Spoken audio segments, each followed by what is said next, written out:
Hello students,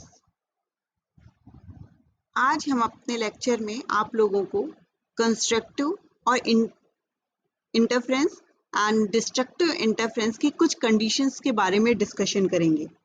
जैसा कि बच्चों मैंने अपने लास्ट लेक्चर में आप लोगों को यंग डबल स्लिट एक्सपेरिमेंट्स और उसके में फॉर्मेशंस जो कंस्ट्रक्टिव इंटरफेरेंस और डिस्ट्रक्टिव इंटरफेरेंस में जो हमारा रिजल्टेंट एम्पलीट्यूड आया था उसके बारे में आपको पढ़ाया था। तो ये जो हमारा रिजल्ट है I equal to I1 plus I2 plus 2 under root I1 I2 cos phi, ये रिजल्ट जो हमारा कंस्ट्रक्टिव और डिस्ट्रक्टिव इंटरफेरेंस की रिजल्टेंट इंटेंसिटी का फॉर्मूला जनरेट हुआ था। इसी तरह हम लोगों ने रिजल्टेंट एम्पलीट्यूड का फॉर्मूला भी जनरेट किया था। तो अब इसी के कंटिन्यूअस में हमें कंस्ट्रक्टिव इंटरफेरेंस, जिसे हम हिंदी में संपोषी व्यतिकरण के नाम से जानते हैं, उसकी वैल्यूज फाइंड आउट करेंगे। तो इस इक्वेशन में आप ध्यान से देखिए, I equal to I1 plus I2 plus 2 under root I1 I2 cos phi. इस इक्वेशन से क्लियर है कि जो हमने आपको फॉर्मूला जनरेट कराया था वो आपको ध्यान होगा। तो ये यंग डबल स्लिट एक्सपेरिमेंट के फॉर्मूले में ये डायग्राम फाइंड आउट कराया था हमने कि ये सोर्स S था और यहाँ से निकलने वाला जो प्रकाश था वो S1 S2 से पास होकर जा रहा था और इस स्क्रीन पर एट द पॉइंट P पर मीट कर रहा था। यहाँ से यहाँ पर पहुंच रहा था, ये डिस्टेंस कवर कर रहा था और यहाँ से ये डिस्टेंस कवर कर रहा था। ओके, तो यहाँ पे एट द पॉइंट P पर हमें फाइंड आउट करना है कि मैक्सिमम इंटेंसिटी क्या होगी। तो मैक्सिमम इंटेंसिटी फाइंड आउट करने के लिए अगर हम इस cos फाइव की जो ये वैल्यू है हमारी cos phi is equal to plus one, cos phi is equal to, अगर हम प्लस वन वैल्यू सब्स्टिट्यूट करेंगे तो एट द पॉइंट P पर हमें क्या मिलेगी, मैक्सिमम इंटेंसिटी मिलेगी। और किस केस में मिलेगी, कंस्ट्रक्टिव इंटरफेरेंस के केस में मिलेगी। तो cos फाइव की वैल्यू प्लस वन हमारे कब कब आ सकती है, cos फाइव की वैल्यू हमारी प्लस वन तब आएगी if phi is equal to what, phi is equal to 0, 2 pi, 4 pi and so on, 6 pi, 8 pi substitute करेंगे। ये वैल्यू अगर आप यहाँ पे सब्स्टिट्यूट करिए तो देखिए cos फाइव का मान ईच एंड एवरी केस के लिए आपका प्लस वन आएगा। तो इसको अगर हम इस फॉर्म में लिखें, if phi is equal to 2n pi where n is equal to what, 0, 1, 2, 3, 4 so on। अब आप यहाँ पे देखिए, अगर आप 2n पाई इस वैल्यू में n की वैल्यू 0 सब्स्टिट्यूट करेंगे तो फाइव की वैल्यू हमारी, if n is equal to 0 then phi is equal to what, phi is equal to हमें मिलेगा 0। तो cos फाइव की जगह आप 0 सब्स्टिट्यूट करेंगे तो cos 0 की वैल्यू होती है हमारी 1। सिमिलरली अगर 1 सब्स्टिट्यूट करेंगे तो हमारे पास cos 2 पाई की वैल्यू आएगी, cos 2 पाई अगेन प्लस 1 आएगी। n इक्वल टू 2 सब्स्टिट्यूट करेंगे तो अगेन फिर हमारे पास cos 4 पाई आएगा और उसकी वैल्यू भी हमारे पास प्लस 1 होगी। तो ये फाइव इक्वल टू 2n पाई, ये जो वैल्यू आपने फाइंड आउट करी, this is called what, this is called the phase difference. इसे हम लोग क्या कहते हैं, फेज डिफरेंस के नाम से जानते हैं। ओके, फेज, या इसे हम लोग फेज डिफरेंस के नाम से जानते हैं, फेज डिफरेंस।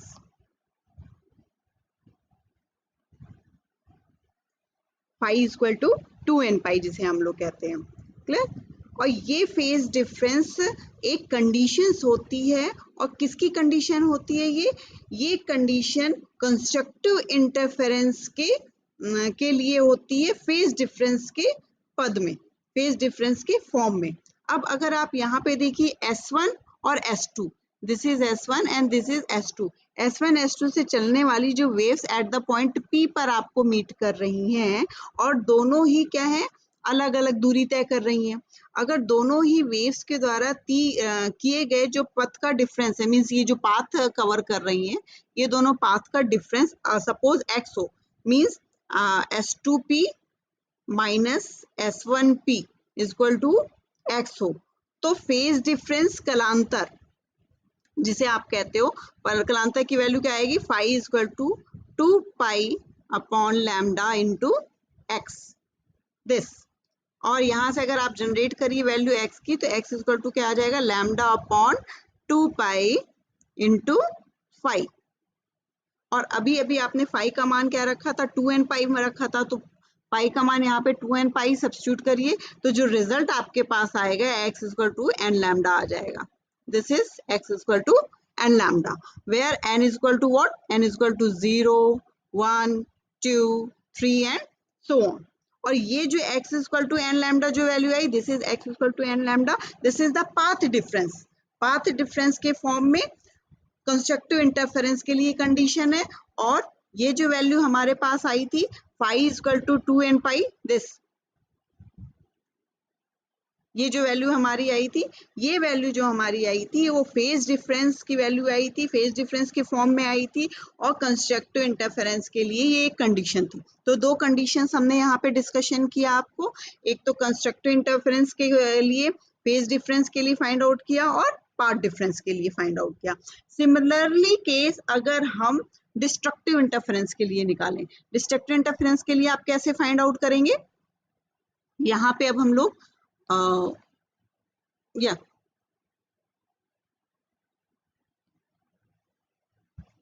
अब हमारा जो केस रहेगा किसके लिए, डिस्ट्रक्टिव के लिए। तो डिस्ट्रक्टिव इंटरफेरेंस के लिए अब हमें जो फाइंड आउट करना है, तो बच्चों इसमें ये ध्यान रखिएगा कि अभी जो हमने वैल्यू निकाली थी cos phi equal to +1, but destructive के लिए हमारे पास इसी पॉइंट P पर न्यूनतम तीव्रता चाहिए। इसका मतलब ये हुआ कि आपको अब cos phi equal to -1 value चाहिए। या तो -1 वैल्यू कब आएगी, -1 वैल्यू तब आएगी if phi equal to pi 3 pi 5 pi and so on, ये वैल्यूज अगर आपके पास रहेंगी तो फाई इक्वल टू ये कैसे वैल्यू आएगी, if phi equal to 2n-1 and pi. अगर ये वैल्यू आएगी तो आप यहाँ पे वैल्यू n, जहाँ पे n कहाँ से आप स्टार्ट करेंगे, n equal to 1 2 3 4 and so on. ये बच्चों ध्यान रखिएगा आप लोग, कंस्ट्रक्टिव इंटरफेरेंस के केस में हमने जो n की वैल्यू स्टार्ट करी थी वो 0 से स्टार्ट करी थी, बट डिस्ट्रक्टिव इंटरफेरेंस के लिए जो हम वैल्यू n की स्टार्ट करेंगे वो 1 से स्टार्ट करेंगे। और यहाँ पे इस इक्वेशन में अब आप देखिए, जैसे ही आप n की वैल्यू सब्स्टिट्यूट करना शुरू करेंगे आपको तुरंत फाई का मान ये मिलने लगेगा। n इक्वल टू 1 यहाँ पे सब्स्टिट्यूट करिए, तुरंत फाई इक्वल टू क्या मिल जाएगा, पाई, और cos पाई की वैल्यू होती है -1। यहाँ पे again n equal to 2 substitute करिए तो आपके पास मिल जाएगा वैल्यू कौन सी, 3 pi, and again cos 3 pi की वैल्यू होती है -1। सिमिलरली आप 3 सब्स्टिट्यूट करेंगे तो आपको रिजल्ट मिलेगा 5 पाई, और अगेन cos पाई की वैल्यू होती है -1, और यही कंडीशन आगे कंटिन्यूअस चलती रहेगी। तो ये जो फॉर्मेशन हुआ आपके पास, रिजल्ट जो आया वो किसका आया, फेज डिफरेंस का रिजल्ट आया। और किसकी कंडीशन के लिए आया, ये कंडीशन आई हमारी डिस्ट्रक्टिव इंटरफेरेंस की कंडीशन के लिए, विनाशी व्यतिकरण के लिए। अब इसी तरह अभी हम लोग पाथ डिफरेंस की भी कंडीशंस फाइंड आउट कर लेंगे। तो पाथ डिफरेंस की कंडीशन फाइंड आउट करने के लिए क्या करेंगे, पाथ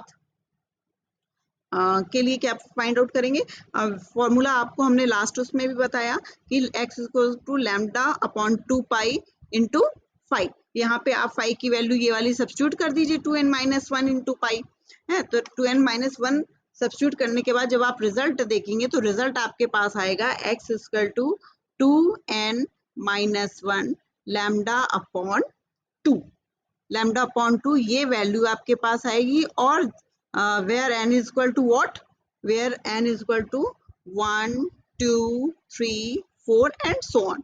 ये जो वैल्यू आई आपकी x is equal to 2n-1 lambda upon 2, ये पाथ डिफरेंस है। पाथ डिफरेंस के पद में विनाशी व्यतिकरण के लिए एक प्रतिबंध होता है। ओके, तो संपोषी व्यतिकरण के लिए ध्यान रखिएगा, दो चीज अब आपके पास आ गई है, इसको बहुत अच्छे से ध्यान रखिए। दो चीज जो अब हम लोग बात करेंगे वो क्या, first one is the constructive interference के लिए and second one is the destructive interference के लिए। और उसमें भी दो चीज की जो बात कर रहे हैं वो ये बात कर रहे हैं हम लोग कि कंस्ट्रक्टिव के लिए, मैं शॉर्ट में लिख दे रही हूँ यहाँ पे, कंस्ट्रक्टिव इंटरफेरेंस के लिए, कंस्ट्रक्टिव के लिए हमने जो बात की phi is equal to what, 2n pi and x is equal to what? N lambda. Okay, this is the phase difference and this one is the path difference. Similarly destructive के लिए अगर आप बात करें या डिस्ट्रक्टिव के लिए अगर आप बात करेंगे तो डिस्ट्रक्टिव के लिए भी आप वैल्यू निकालेंगे तो फाई की वैल्यू हमें क्या मिल गई? Phi is equal to 2n minus 1 into pi. Okay, and x की वैल्यू क्या मिल गई थी हमें? 2n minus 1 lambda upon 2. Okay, this is the phase difference and this one is the path difference. और इसमें एक चीज का आपको ध्यान रखना है. ध्यान क्या रखना है? इस कंस्ट्रक्टिव इंटरफेरेंस के लिए जो आप लोग n की वैल्यू लेंगे वो n इज इक्वल टू 0, 1, 2, 3 यहाँ से स्टार्ट करेंगे और डिस्ट्रक्टिव इंटरफेरेंस के लिए जो वैल्यूज लेंगे आप वो n इज इक्वल टू कहाँ से स्टार्ट करेंगे? 1, 2, 3 एंड सो ऑन. तो ये जो बातें थी ये हमारी किसकी कंडीशंस के बारे में बात करी गई? कंस्ट्रक्टिव इंटरफेरेंस की कंडीशन, डिस्ट्रक्टिव इंटरफेरेंस की कंडीशन, दोनों की कंडीशन के लिए ही पाथ डिफरेंस और फेज डिफरेंस की बात की गई, कलांतर और पथांतर की बात करी गई. अब इसी में हमें जो फाइंड आउट करना है मैक्सिमम और मिनिमम का एक फॉर्मूला होता है जो कि ब्राइट एंड डार्क फ्रिंजेस की लिए फाइंड आउट किया जाता है. ओके, तो ब्राइट एंड डार्क फ्रिंजेस के फॉर्मूला को हम कैसे जनरेट करेंगे? वो इस प्रकार करेंगे. जैसा कि आपको रिजल्ट आपको पता है i is equal to a1 square plus a2 square plus 2a1 a2 cos phi, ये रिजल्ट आता है आपको. तो इस रिजल्ट को i is equal to a1 square plus a2 square plus 2a1 a2 cos phi, ये रिजल्ट आता है आपके पास. अब इसी में हमें बताना है कि मैक्सिमम इंटेंसिटी कब होती है. तो मैक्सिमम इंटेंसिटी आपको अभी बताया मैंने, आई मैक्सिमम कब? When cos phi is equal to +1. तो cos फाई यहाँ पे हम +1 वैल्यू सब्स्टिट्यूट करेंगे तो हमारे पास रिजल्ट क्या आ गया? a1 square plus a2 square plus 2a1 a2, ये रिजल्ट आ गया. ओके, और यहाँ पे आई मिनिमम जब हम फाइंड आउट करेंगे तो I minimum is equal to क्या रिजल्ट आपके पास आ जाएगा? इस cos फाई की जगह -1 सब्स्टिट्यूट करेंगे तो a1 square plus a2 square minus 2a1 a2, ये 2 आ जाएगा. तो आपने मैथमेटिक्स में पढ़ा होगा कि ये एक फॉर्मूला जनरेट होता है किसका? a1 square plus a2 square plus 2a1 a2. Formula जो आता है वो आपका किस चीज का आता है? a1 प्लस a2 का होल स्क्वायर का फॉर्मूला होता है. और दूसरा जो आपका फॉर्मूला जनरेट हुआ है a1 square plus a2 square plus 2a1 a2, किसका फॉर्मूला आता है? ये a1 माइनस a2 का होल स्क्वायर का फॉर्मूला होता है. Means a plus a minus b का होल स्क्वायर ना, a square plus b square plus sorry minus 2ab. अब इन्हीं रेशियो को क्या करेंगे? इन्हीं मैक्सिमम और मिनिमम की इंटेंसिटी को हम लोग डिवाइड कर देंगे. सो डिवाइड करने के बाद हमें क्या मिल गया? आई मैक्सिमम अपॉन आई मिनिमम. तो a1 square upon a1 plus a2 का whole square upon a1 minus a2 का whole square. This is the formula for what? This is the formula for I maximum upon I minimum, means bright and dark fringes की तीव्रताओं का अनुपात का ये सूत्र होता है. Okay, clear? तो इस तरह हम लोगों ने जो बात करी आज conditions for constructive and destructive interference की, जो भी कंडीशन होती हैं, और इस फॉर्मूले के बेस्ड पर आपके एग्जामिनेशन में क्वेश्चंस, न्यूमेरिकल क्वेश्चंस भी पूछे जाते हैं. इसमें एक चीज और भी पूछी जा सकती है आपसे, अगर दोनों ही स्लिट की चौड़ाई, सपोज इस दोनों, ये जो दोनों स्लिट है आपकी S1 और S2, ठीक, अगर इन दोनों स्लिट की चौड़ाई W1 एंड W2 हो जाए, सपोज ये स्लिट की चौड़ाई S1 और S2 की जो चौड़ाई है, और उससे निकलने वाली प्रकाश की तीव्रताएं I1 एंड I2 कर दी जाए, तो रिजल्ट आपके पास क्या होगा? आपको पता है I is directly proportional to a square. तो यहाँ से रिजल्ट जो आप निकालेंगे वो आ जाएगा I1 upon I2 is equal to what? W1 upon W2. या सो आपके पास एक रिजल्ट और आ गया, I1 upon I2 is equal to W1 upon W2 या A1 square upon A2 square. ये भी एक फॉर्मूला जनरेट होता है. अभी कब के लिए? जब आप सपोज कर लेते हैं कि दोनों ही स्लिट जो हमारी S1 और S2 है और उसकी विड्थ जो है वो W और W टू है उनसे निकलने वाली जो वेव्स हैं, लाइट वेव्स हैं, उनकी इंटेंसिटी I1 और I2 हो तो उसके केस में हमारे पास ये फॉर्मूला जनरेट हो जाता है। तो ये जो था conditions for constructive and destructive interference के लिए आपके लिए पाथ डिफरेंस का फॉर्मूला, फेज डिफरेंस का फॉर्मूला और दोनों ही केस के लिए maximum intensity and minimum intensity जो फ्रिंजेस में फाइंड आउट होती हैं उनकी इंटेंसिटी का रेशियो। ठीक है बच्चों, तो इतना आप लोगों को यंग डबल स्लिट एक्सपेरिमेंट में पूरा यहाँ तक करना है। उसके अलावा फ्रिंज की पोजीशंस एंड विड्थ का भी फॉर्मूला जनरेट होता है इसी से। तो ये आप लोगों को पूरा अच्छे से तैयार करना है, आपके एग्जामिनेशन पॉइंट ऑफ व्यू के लिए भी ये बहुत ही इम्पोर्टेंट है। So thank you so much.